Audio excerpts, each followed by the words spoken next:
ओम शांति। 8 मई 2020 बाबा के महावाक्य। मीठे बच्चे, बाबा आया है तुम बच्चों को अविनाशी कमाई कराने। अभी तुम ज्ञान रत्नों की जितनी कमाई करने चाहो कर सकते हो। प्रश्न: आसुरी संस्कारों को बदलकर दैवी संस्कार बनाने के लिए कौन सा विशेष पुरुषार्थ चाहिए? उत्तर: संस्कारों को बदलने के लिए जितना हो सके देही अभिमानी रहने का अभ्यास करो। देह अभिमान में आने से ही आसुरी संस्कार बनते हैं। बाप आसुरी संस्कारों को दैवी संस्कार बनाने के लिए आए हैं। पुरुषार्थ करो, पहले मैं देही आत्मा हूँ, पीछे यह शरीर है। गीत: तूने रात गवाई सो के। ओम शांति। यह गीत तो बच्चों ने बहुत बार सुने हैं। रूहानी बच्चों प्रति रूहानी बाप सावधानी देते रहते हैं कि यह समय खोने का नहीं है। यह समय बहुत भारी कमाई करने का है। कमाई कराने के लिए ही बाप आया हुआ है। कमाई भी अताह है। जिसको जितनी कमाई करनी हो उतनी कर सकते हैं। यह है अविनाशी ज्ञान रत्नों से झोली भरने की कमाई। यह है भविष्य के लिए। वह है भक्ति, यह है ज्ञान।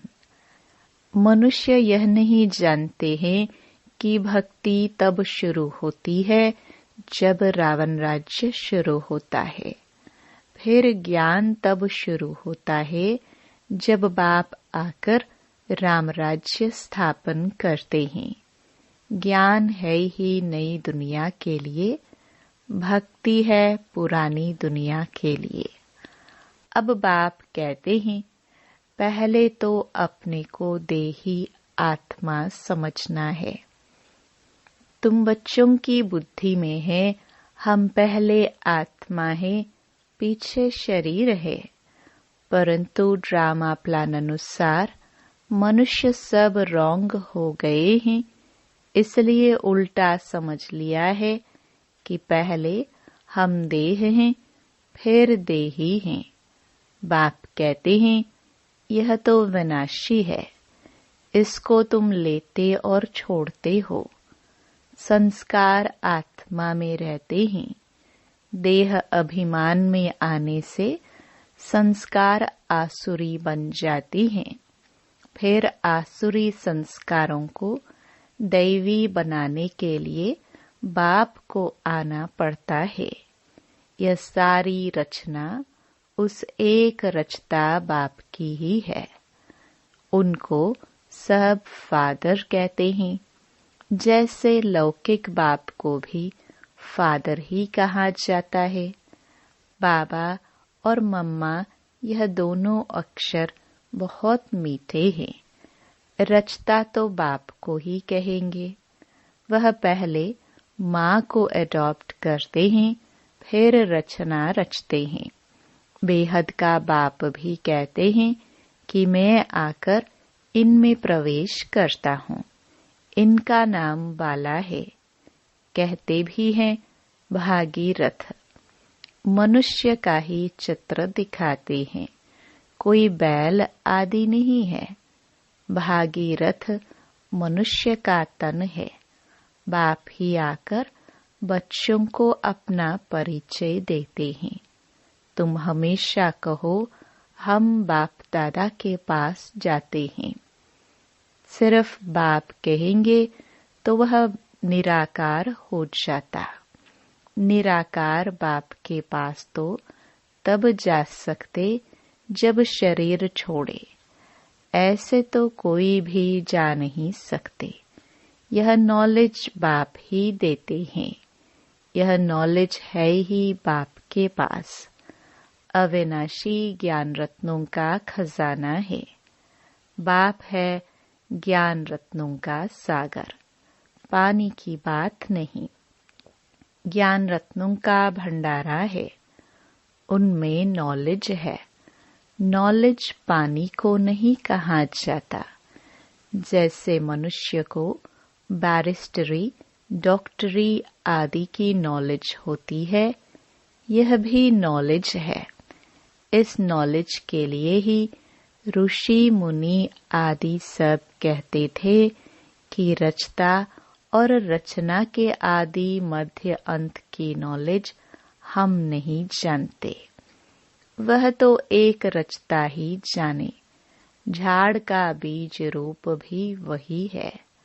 सृष्टि के आदि मध्य अंत का नॉलेज उसमें है। वह जब आए तब सुनाए। अभी तुमको नॉलेज मिली है तो तुम इस नॉलेज से देवता बनते हो। नॉलेज पाकर फिर प्रारब्ध पाते हो। वहां फिर इस नॉलेज की दरकार नहीं रहेगी। ऐसे नहीं कि देवताओं में यह ज्ञान नहीं है तो अज्ञानी है। नहीं, वह तो इस नॉलेज से पद प्राप्त कर लेते हैं। बाप को पुकारते ही हैं कि बाबा आओ, हम पतित से पावन कैसे बने, उसके लिए रास्ता अथवा नॉलेज बताओ, क्योंकि जानते नहीं। अभी तुम जानते हो, हम आत्माएं शांति धाम से आए हैं। वहां आत्माएं शांत में रहती है। यहाँ आए हैं पाठ बचाने। यह पुरानी दुनिया है तो जरूर नई दुनिया थी। वह कब थी, कौन राज्य करते थे, यह कोई नहीं जानते। तुमने अभी बाप द्वारा जाना है। बाप है ही ज्ञान का सागर, सद्गति दाता। उनको ही पुकारते हैं कि बाबा आकर हमारे दुख हरो, सुख शांति दो। आत्मा जानती है, परंतु तमो प्रधान हो गई है, इसलिए फिर से बाप आकर परिचय दे रहे हैं। मनुष्य न आत्मा को न परमात्मा को जानते हैं। आत्मा को ज्ञान ही नहीं जो परमात्म अभिमानी बने। आगे तुम भी नहीं जानते थे। अभी ज्ञान मिला है तो समझते हैं बरोबर सूरत मनुष्य की थी और सीरत बंदर की थी। अभी बाप ने नॉलेज दी है तो हम भी नॉलेजफुल बन गए हैं। रचता और रचना का ज्ञान मिला है। तुम जानते हो हमको भगवान पढ़ाते हैं तो कितना नशा रहना चाहिए। बाबा है ज्ञान का सागर, उनमें बेहद का ज्ञान है। तुम किसके पास भी जाओ। सृष्टि के आदि मध्य अंत का ज्ञान तो क्या, परंतु हम आत्मा क्या चीज है वह भी नहीं जानते। बाप को याद भी करते हैं, दुख हरता सुख करता, फिर भी ईश्वर सर्वव्यापी कह देते हैं। बाप कहते हैं ड्रामानुसार उन्हों का भी कोई दोष नहीं। माया बिल्कुल ही तुच्छ बुद्धि बना देती है। कीड़ों को फिर गंध में ही सुख बासता है। बाप आते हैं गंध से निकालने। मनुष्य दलदल में फंसे हुए हैं। ज्ञान का पता ही नहीं है तो क्या करे। दुबन में फंसे पड़े हैं, फिर उनको निकालना ही मुश्किल हो जाता है। निकालकर आधा पौना तक ले जाओ, फिर भी हाथ छुड़ाए गिर पड़ते हैं। कई बच्चे औरों को ज्ञान देते देते स्वयं ही माया का थप्पड़ खा लेते हैं, क्योंकि बाप के डायरेक्शन के विरुद्ध कार्य कर लेते हैं। दूसरों को निकालने की कोशिश करते और खुद गिर पड़ते हैं। फिर उनको निकालने में कितनी मेहनत हो जाती है, क्योंकि माया से हार जाते हैं। उनको अपना पाप ही अंदर खाता है। माया की लड़ाई है ना। अभी तुम युद्ध के मैदान पर हो। वह है बाहुबल से लड़ने वाली हिंसक सेनाएं। तुम हो अहिंसक। तुम राज्य लेते हो अहिंसा से। हिंसा 2 प्रकार की होती है। एक है काम कटारी चलाना और दूसरी हिंसा है किसको मारना पीटना। तुम अभी डबल अहिंसक बनते हो। यह ज्ञान बल की लड़ाई कोई नहीं जानते। अहिंसा किसको कहा जाता है, यह कोई नहीं जानते। भक्ति मार्ग की सामग्री कितनी भारी है। गाते भी हैं पतित पावन आओ, परंतु मैं कैसे आकर पावन बनाता हूँ, यह कोई नहीं जानते। गीता में ही भूल करती है जो मनुष्य को भगवान कह दिया है। शास्त्र मनुष्यों ने ही बनाए हैं, मनुष्य ही पढ़ते हैं। देवताओं को तो शास्त्र पढ़ने की दरकार नहीं, वहाँ कोई शास्त्र नहीं होते हैं। ज्ञान भक्ति पीछे है वैराग्य। किसका वैराग्य? भक्ति का पुरानी दुनिया का वैराग्य है, पुराने शरीर का वैराग्य है। बाप कहते हैं इन आँखों से जो कुछ देखते हो वह नहीं रहेगा। इस सारी छीछी दुनिया से वैराग्य है। बाकी नई दुनिया का तुम दिव्य दृष्टि से साक्षात्कार करते हो। तुम पढ़ते ही हो नई दुनिया के लिए। यह पढ़ाई कोई इस जन्म के लिए नहीं है, और जो भी पढ़ाई है वह होती है उसी समय उसी जन्म के लिए। अब तो है संगम, इसलिए तुम जो पढ़ते हो उसकी प्रारब्ध तुमको नई दुनिया में मिलती है। बेहद के बाप से कितनी बड़ी प्रारब्ध तुमको मिलती है। बेहद के बाप से बेहद सुख की प्राप्ति होती है। तो बच्चों को पूरा पुरुषार्थ कर श्रीमत पर चलना चाहिए। बाप है श्रेष्ठ ते श्रेष्ठ, उनसे तुम श्रेष्ठ बनते हो। वह तो सदैव है ही श्रेष्ठ, तुमको श्रेष्ठ बनाते हैं। 84 जन्म लेते लेते फिर तुम भ्रष्ट बन जाते हो। बाप कहते मैं तो जन्म मरण में नहीं आता हूँ, मैं अभी भाग्यशाली रथ में ही प्रवेश करता हूँ, जिसको तुम बच्चों ने पहचाना है। तुम्हारा अभी छोटा झाड़ है। झाड़ को तूफान भी लगते हैं ना, पत्ते झड़ते रहते हैं, ढेर फूल निकलते हैं, फिर तूफान लगने से गिर पड़ते हैं। कोई कोई अच्छी रीति फल लग जाते हैं, फिर भी माया के तूफान से गिर पड़ते हैं। माया का तूफान बहुत तेज है। उस तरफ है बाहुबल, इस तरफ योग बल अथवा याद का बल। तुम याद अक्षर पक्का कर लो। वो लोग योग योग अक्षर कहते रहते हैं। तुम्हारी है याद, चलते फिरते बाप को याद करते हो, इसको योग नहीं कहेंगे। योग अक्षर सन्यासियों का नामी ग्रामी है। अनेक प्रकार के योग सिखाते हैं।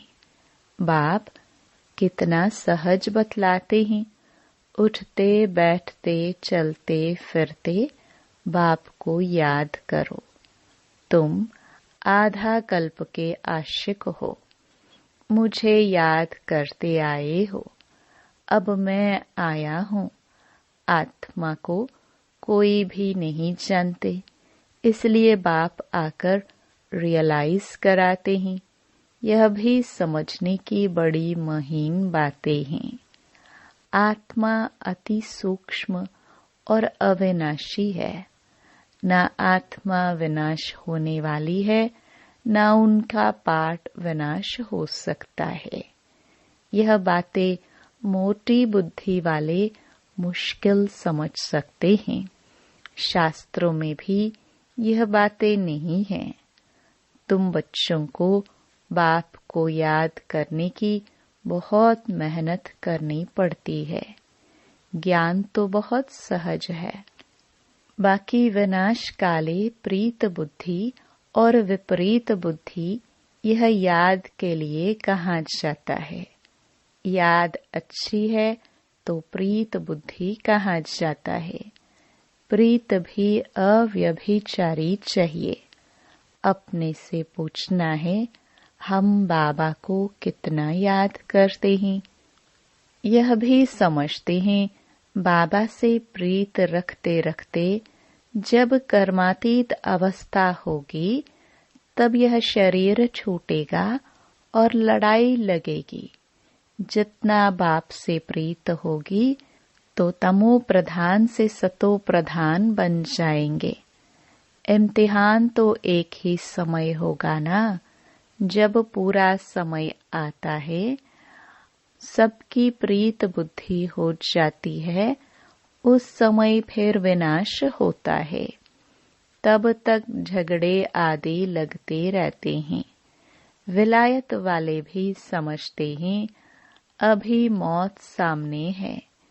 कोई प्रेरक है जो हमसे बॉम्ब्स बनवाते हैं, परंतु कर क्या सकते हैं। ड्रामा की नूंद है ना। अपनी ही साइंस बल से अपने कुल का मौत लाते हैं। बच्चे कहते हैं पावन दुनिया में ले जाओ, तो शरीर को थोड़े ले जाएंगे। बाप कालों का काल है ना। यह बातें कोई नहीं जानते। गाया हुआ है मिरुआ मौत मलु का शिकार। वह कहते विनाश बंद हो जाए, शांति हो जाए। अरे विनाश बगैर सुख शांति कैसे स्थापन होगी। इसलिए चक्कर पर जरूर समझाओ। अभी स्वर्ग के गेट खुल रहे हैं। बाबा ने कहा है इस पर भी एक पुस्तक छपाओ, गेटवे टू शांति धाम सुख धाम। इनका अर्थ भी नहीं समझेंगे। है बहुत सहज, परंतु कोटों में कोई मुश्किल समझते हैं। तुमको प्रदर्शनी आदि में कभी दिल शिकस्त नहीं होना चाहिए। प्रजा तो बनती है ना। मंजिल बड़ी है, मेहनत लगती है। मेहनत है याद की, उसमें बहुत फेल होते हैं। याद भी अव्यभिचारी चाहिए। माया घड़ी घड़ी भुला देती है। मेहनत बिगर थोड़े ही कोई विश्व के मालिक बन सकते हैं। पूरा पुरुषार्थ करना चाहिए। हम सुखधाम के मालिक थे। अनेक बार चक्कर लगाया है। अब बाप को याद करना है। माया बहुत विघ्न डालती है। बाबा के पास सर्विस के भी समाचार आते हैं। आज विद्युत मंडली को समझाया, आज यह किया। ड्रामानुसार माताओं का नाम बाला होना है। तुम बच्चों को यह ख्याल रखना है, माताओं को आगे करना है। यह है चैतन्य दल वाला मंदिर। तुम चैतन्य में बन जाएंगे, फिर तुम राज्य करते रहेंगे। भक्ति मार्ग के मंदिर आदि रहेंगे नहीं। अच्छा, मीठे मीठे सिखिलदे बच्चों प्रति मात पिता बाप दादा का याद प्यार और गुड मॉर्निंग। रूहानी बाप की रूहानी बच्चों को नमस्ते। धारणा के लिए मुख्य सार। पहला, एक बाप से अव्यभिचारी प्रीत रखते रखते कर्मातीत अवस्था को पाना है।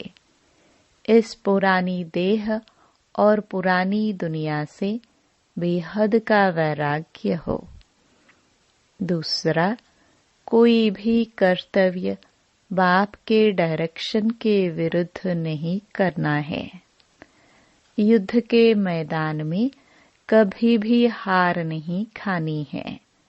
डबल अहिंसक बनना है। वरदान, अपनी रूहानी लाइट्स द्वारा वायुमंडल को परिवर्तन करने की सेवा करने वाले सहज सफलता मूर्त भव। जैसे साकार सृष्टि में जिस रंग की लाइट जलाते हो वही वातावरण हो जाता है।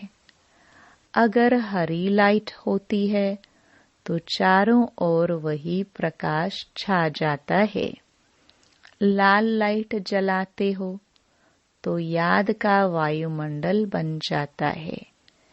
जब स्थूल लाइट वायुमंडल को परिवर्तन कर देती है तो आप लाइट हाउस भी पवित्रता के लाइट व सुख की लाइट से वायुमंडल परिवर्तन करने की सेवा करो तो सफलता मूर्त बन जाएंगे। स्थूल लाइट आंखों से देखते हैं, रूहानी लाइट अनुभव से जानेंगे। स्लोगन, व्यर्थ बातों में समय और संकल्प गवाना यह भी अपवित्रता है। ओम शांति।